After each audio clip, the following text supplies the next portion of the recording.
Dalam kisah kali ini, saya akan menceritakan tentang perjalanan misi penyelamatan berbahaya seorang komandan pasukan khusus yang akan melawan para suku kanibal penghuni hutan pedalaman Papua dan bertarung dengan mereka. Namun, sebelum masuk ke inti ceritanya, mari terlebih dahulu kita mengetahui awal mula perkara sebelum kejadian. Di sebuah desa kecil yang dikelilingi sawah hijau, hiduplah seorang pemuda bernama Bambang, seorang pria yang kelak akan dikenal sebagai salah satu prajurit terhebat di dunia militer. Meski Bambang lahir dari keluarga petani miskin, kedua orang tuanya selalu berdoa dan memiliki harapan besar padanya agar kelak anaknya bisa menjadi orang yang berguna bagi bangsa dan agama. Di balik kehidupan sederhana itu, tersimpan api kecil dalam diri Bambang, yakni hasrat untuk mengabdi pada negeri. Ia sering berkata pada ibunya dengan nada polos namun penuh tekad, "Mak, suatu hari nanti Bambang akan menjadi tentara hebat untuk menjaga negeri ini dari orang jahat." Sang ibu hanya tersenyum dan mengelus rambut anaknya. "Insyaallah nak, semoga Allah mengabulkan semua doa dan harapanmu." Tahun demi tahun pun berlalu. Keteguhan hati dan kerja keras Bambang membuatnya tumbuh menjadi pemuda kuat, berjiwa tangguh dan berhati lembut. Di sela waktu, ia berlatih bela diri silat dari ayahnya, yakni seorang mantan jawara kampung yang dahulu disegani.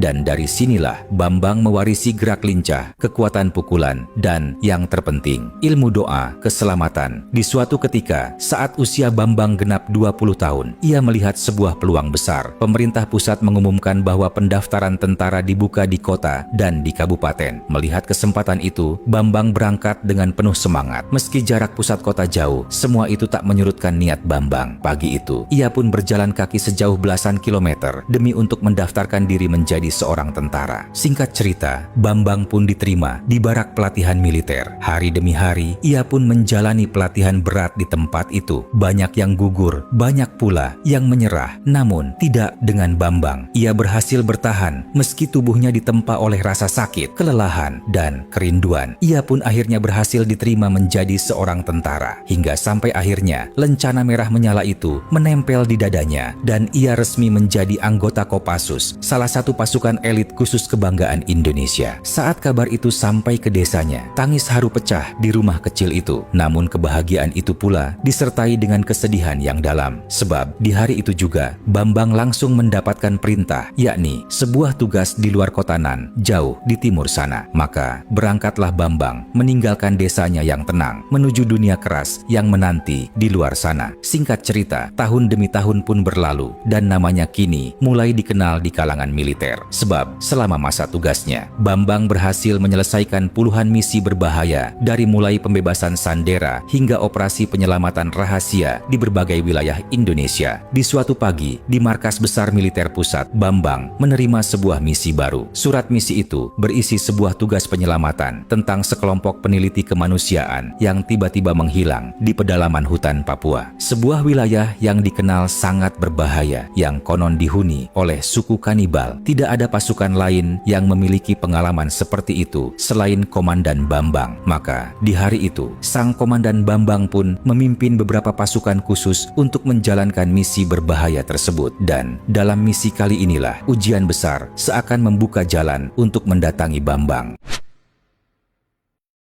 Di suatu pagi yang cerah, tiga sosok muda tampak berdiri di halaman kantor pusat kemanusiaan. Mereka adalah Adit, Dinda, dan Ayu, tiga relawan muda yang bertugas dalam misi kemanusiaan. Hari itu, mereka bersiap menjalankan tugas yang berbeda dari sebelumnya, yakni tugas misi kemanusiaan di sebuah desa yang ada di pedalaman hutan Papua. Desa tujuan mereka konon terisolasi jauh di balik bukit dan sungai besar dan dihuni oleh suku yang jarang berinteraksi dengan dunia luar. Laporan menyebutkan banyak warga desa itu menderita kekurangan pangan dan obat-obatan. Sebelum keberangkatan, kepala kantor kemanusiaan yang bernama Pak Herman memandang mereka dengan wajah serius. "Anak-anakku," katanya perlahan, "tanah Papua memang indah, tapi di dalam hutannya banyak misteri yang belum terpecahkan. Jangan gegabah, dengarkan nasihat penduduk setempat dan jangan pernah berjalan terlalu jauh dari jalur utama." Namun, Adit dengan senyum optimisnya menepuk dada sambil berkata, "Tenang Pak, kami sudah sering turun ke daerah terpencil. Tak ada yang perlu dikhawatirkan." Dinda pun menimpali sambil tersenyum. "Kami hanya ingin membantu Pak, Tuhan pasti melindungi niat baik kami." Pak Herman hanya bisa menghela napas. Ada sesuatu di matanya, firasat yang tak bisa dijelaskan. Dan akhirnya pagi itu, mereka pun terbang menuju Indonesia Timur. Di bawah sana, terbentang lautan hijau pepohonan hutan Papua yang luas dan sunyi, seolah menjadi bukti jika tempat itu belum terjamah oleh manusia. Beberapa jam kemudian, ketiga remaja itu pun tiba di bandara kecil di pedalaman Papua. Dari sana, perjalanan dilanjutkan dengan mobil bak terbuka menuju pos perbatasan hutan. Ketika mobil berhenti di gerbang masuk cagar alam hutan, tiba-tiba seorang pria paruhbaya yang bernama Pak Mote menghampiri mereka dan berkata, "Adik-adik, dari mana asal kalian dan apa tujuan kalian memasuki cagar alam ini?" Tanyanya dengan nada lembut namun tegas. "Kami dari Pusat Kemanusiaan, Pak," jawab Adit sopan. "Kami ingin menuju ke Desa Wario yang ada di pedalaman hutan." "Ah, Desa Wario," gumam Pak Mote sambil menatap jauh ke arah hutan lebat. "Itu wilayah yang sulit dijangkau, banyak jalan yang belum dipetakan, dan beberapa wilayah dianggap keramat oleh penduduk sini," ucapnya. Dinda menelan ludah, matanya sedikit gugup, namun ia berusaha tersenyum. "Kami sudah diberi peta, Pak. Kami hanya ingin membawa bantuan untuk warga di sana." Pak Mote menghela napas panjang, lalu menatap mereka satu persatu. "Baiklah, kalau begitu, dengarkan pesan saya baik-baik. Di hutan Papua ini, jangan pernah berjalan sendirian. Jangan mengambil apapun dari tanah atau pepohonan yang tak kalian kenal. Dan kalau malam tiba, berhentilah. Jangan teruskan perjalanan, sebab kita tak pernah tahu ada apa saja di dalam sana." Kata-kata itu membuat Ayu menatap langit dengan rasa canggung. "Apa maksudnya, Pak?" tanya Ayu pelan. "Kau tak perlu tahu sekarang," jawab Pak Mote singkat. "Cukup jaga diri dan selalu berhati-hati." Dan akhirnya, saat matahari mulai condong ke barat, ketiga remaja itu pun memulai perjalanannya masuk ke pedalaman hutan Papua. Di depan mata mereka terbentang rimba raya yang lebat dengan pepohonan raksasa yang tumbuh bebas seolah menjadi penjaga hutan. "Luar biasa, indah sekali," ujar Dinda sambil memotret pepohonan tinggi. "Hati-hati Din," ucap Adit, "tetap waspada dan jangan tertipu keindahan hutan ini." "Ah, kau terlalu serius, Dit," sahut Ayu sambil tertawa kecil. "Lihat hutan ini, begitu indah bagaikan dunia lain." Namun, di balik keceriaan itu, mereka tidak menyadari jika sebenarnya hutan itu sedang mengawasi mereka dalam diam. Di antara celah batang pohon besar, sesuatu seolah bersembunyi. Sepasang mata merah samar berkilat di balik semak-semak, memperhatikan langkah mereka dengan keheningan yang mengancam.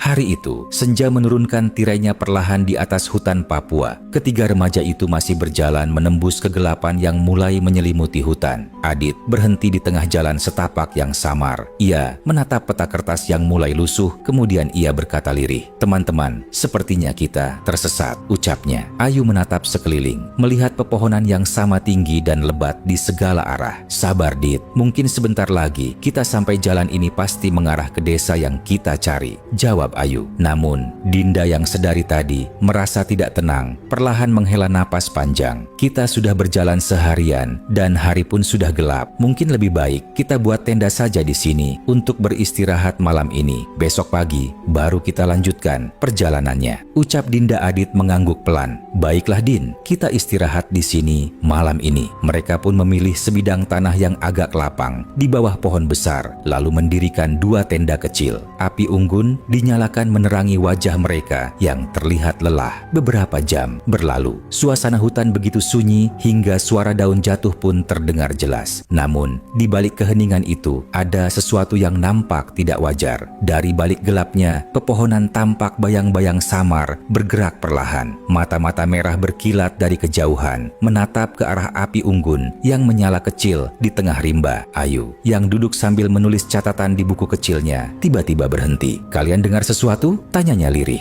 Dinda menoleh, mendengarkan dengan seksama. Tapi yang terdengar hanya suara jangkrik dan desir angin. "Tidak ada apa-apa, Ayu. Mungkin cuma angin." Adit mencoba menenangkan keduanya. "Kita harus tetap tenang. Jangan takut. Ini cuma malam pertama kita di sini."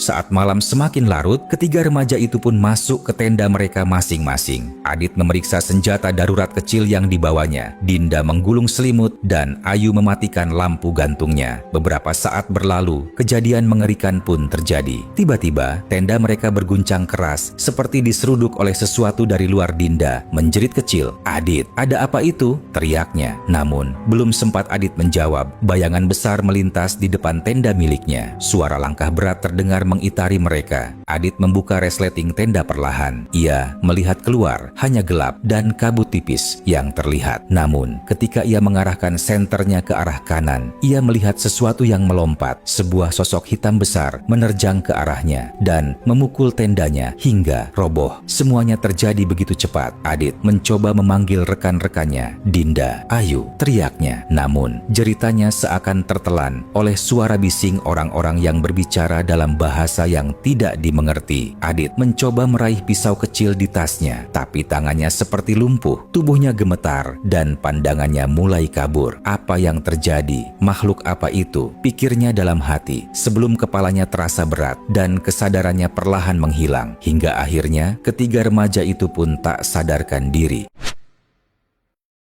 Pagi itu, Adit, Dinda, dan Ayu perlahan membuka mata mereka. Kepala terasa berat dan tubuh mereka dipenuhi rasa sakit. Begitu kesadaran mereka perlahan pulih, pandangan pertama yang mereka lihat adalah batang-batang kayu besar yang disusun dan diikat dengan rotan dan tali hutan. Yang rupanya mereka berada di dalam sebuah kurungan besar yang terbuat dari kayu hutan. Ketakutan segera menjalar ke seluruh tubuh mereka. Ayu menjerit pelan, suaranya terdengar serak. "Dinda, Adit, di mana kita?" gumamnya. Adit bangkit dengan tertatih, menatap keluar di sela-sela jeruji kayu. Di luar sana, ia melihat puluhan sosok manusia berkulit gelap dan berpakaian aneh berdiri mengelilingi mereka. Wajah mereka dicat dengan warna putih, rambut mereka kusut, dan di tangan mereka tergenggam tombak serta pisau dari batu. Mereka bukan pasukan, bukan pula pemburu biasa. Mereka adalah penduduk suku pedalaman hutan Papua, sebuah suku yang terisolasi dari dunia luar, yang selama ini disebut dalam kisah-kisah misterius dengan julukan suku kanibal pemakan segalanya. Suasana di luar kurungan mendadak riuh.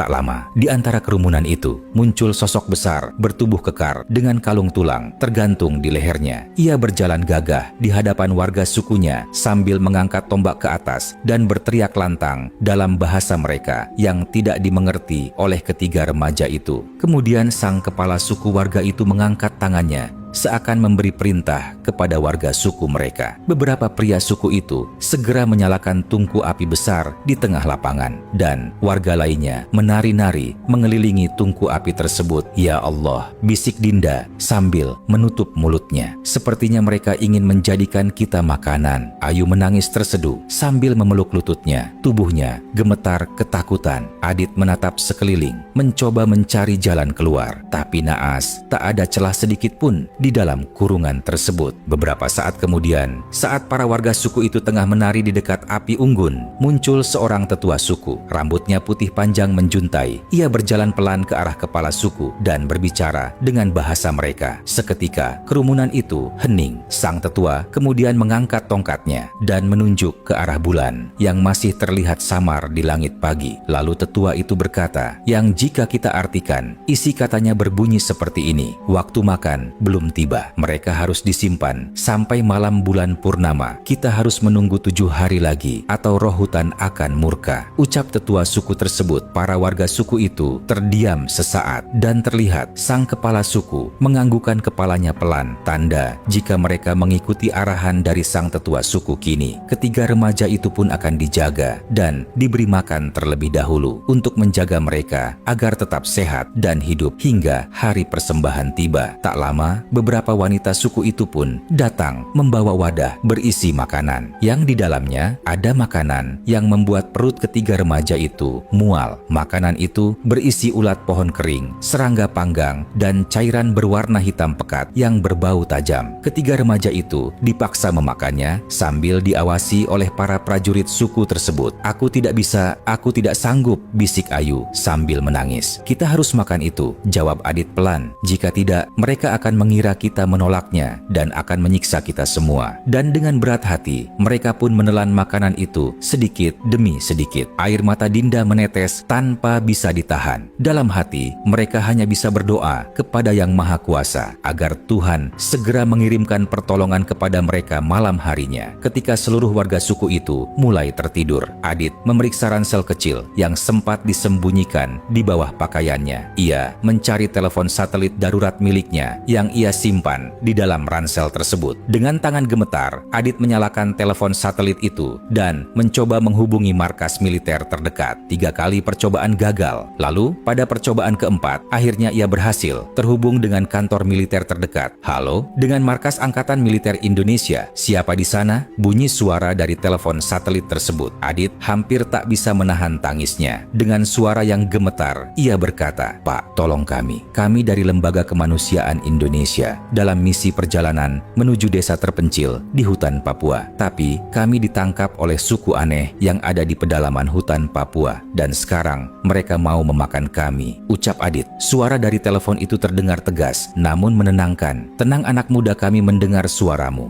Jangan matikan alat itu. Kami akan segera lacak sinyal koordinat kalian. Mohon tetap tenang dan tunggu kami datang." "Baik Pak, saya mohon selamatkan kami. Waktu kami tidak banyak Pak," kata Adit dengan suara bergetar. Petugas di telepon itu kembali menjawab dengan nada menenangkan, "Baik, kami akan segera kirim pasukan khusus. Percayalah, kalian akan segera kami selamatkan." Mendengar itu, Adit pun sedikit mendapatkan secercah harapan. Ia memandang kedua rekannya yang terlihat sangat ketakutan. Adit berbisik kepada mereka, "Teman-teman, mereka akan datang. Para tentara kita akan datang menyelamatkan kita. Kita harus bertahan sampai saat itu tiba." Pagi itu, seorang perwira staf komunikasi berlari tergesa masuk ke ruangan komando sambil membawa laporan. Dengan nafas yang terengah, ia berkata, "Laporan penting Jenderal, kami menangkap sinyal telepon satelit dari wilayah hutan pedalaman Papua. Ada 3 warga sipil yang mengaku sebagai relawan kemanusiaan. Mereka disandra oleh suku lokal yang terindikasi adalah suku kanibal," ucap perwira tersebut. Ruangan seketika hening. Semua kepala menoleh ke arah layar besar di dinding yang menampilkan koordinat titik merah di tengah wilayah hijau di tengah hutan belantara Papua. Sang Jenderal kemudian berdiri. Ia menatap titik merah di layar itu lalu berkata pelan, "Kita tidak bisa menunggu lebih lama. Jika benar mereka ditahan oleh suku kanibal, waktu mereka tidak banyak." Gumamnya, ia menoleh ke arah ajudannya. "Tolong panggilkan Komandan Bambang segera." Sang ajudan pun berlari cepat dan tak lama kemudian langkah berat bergema di koridor. Komandan Bambang berjalan cepat menuju ke ruangan Sang Jenderal. Sesampai di dalam ruangan, ia memberi hormat dan berkata, "Siap, Jenderal." Kemudian, Sang Jenderal menyerahkan berkas misi tersebut lalu menatap mata Bambang dalam-dalam sambil berkata, "Komandan, ada 3 anak muda yang dilaporkan sedang disandera. Mereka adalah petugas relawan kemanusiaan Indonesia. Mereka ditawan oleh suku pedalaman hutan Papua yang dikenal sebagai suku kanibal. Kau tahu betapa berbahayanya wilayah itu. Mereka bukan hanya primitif, tapi juga pemakan segalanya. Tolong selamatkan mereka dan kami ingin mereka kembali hidup-hidup apapun risikonya," ucap Sang Jenderal. Komandan Bambang mengangguk tegas. Ia tahu misi kali ini bukan sekadar misi penyelamatan biasa. "Siap Jenderal, perintah diterima. Mohon izin untuk langsung bergerak." Dan akhirnya, Komandan Bambang beserta ke-4 anak buah terlatihnya berangkat menjalankan misi penyelamatan yang sangat berbahaya itu. 2 jam kemudian, di bandara kecil militer, helikopter tempur berputar kuat memecah kabut senja. Di dalamnya, 5 anggota pasukan khusus duduk dalam diam dengan wajah siaga. Mereka adalah Sersan Dito, sang penembak jitu, Letnan Iwan, ahli komunikasi dan navigasi, Pradaroni, si muda pemberani dengan semangat membara Koptu Hendra, ahli medis lapangan, dan tentu saja Komandan Bambang, sang pemimpin pasukan. Bambang membuka peta yang ada di pangkuannya, menunjuk koordinat terakhir dari sinyal satelit. "Kita akan turun di sini, titik Delta 21. Dari sana, kita jalan kaki menuju koordinat sinyal. Kurang kurang lebih sekitar 3 jam perjalanan. Ingat anak-anak, mereka bukan musuh bersenjata, tapi mereka pemburu yang mengenal setiap jengkal tanah di hutan ini. Dito menatap keluar jendela, lalu berkata lirih, "Komandan, mereka mungkin sudah tahu kita akan datang." Komandan Bambang mengangguk pelan. "Itulah kenapa kita harus bergerak senyap gerilya." Akhirnya, mereka pun tiba di titik pendaratan kelima. Pasukan khusus itu langsung bergerak cepat masuk ke dalam hutan. Langkah kaki mereka nyaris tak bersuara, menyusuri semak dan akar pohon raksasa. Namun, setelah beberapa saat berjalan, Komandan Bambang memberi isyarat untuk berhenti. Ia merasakan ada sesuatu yang tidak biasa. "Siapkan posisi awasi sekitar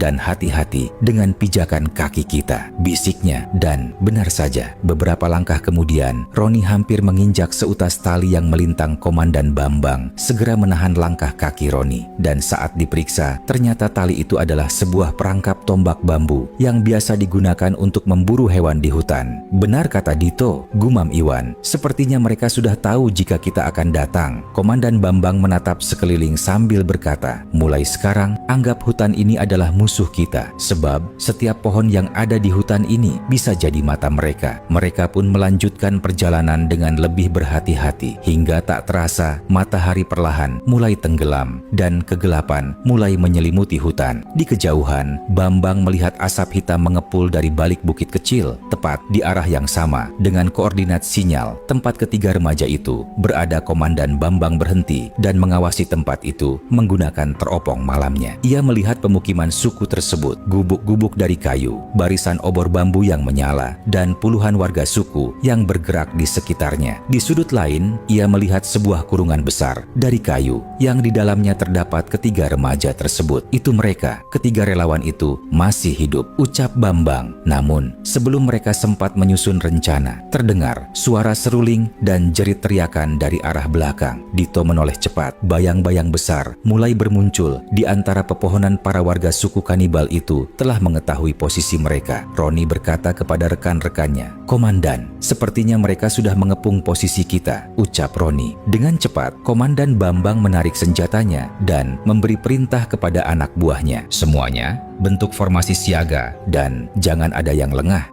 Suara teriakan dari para warga suku itu menggema di hutan, seperti binatang buas yang sedang memburu mangsanya. Dan di tengah hujan yang mulai turun membasahi hutan, pertempuran pertama pun tak terelakkan.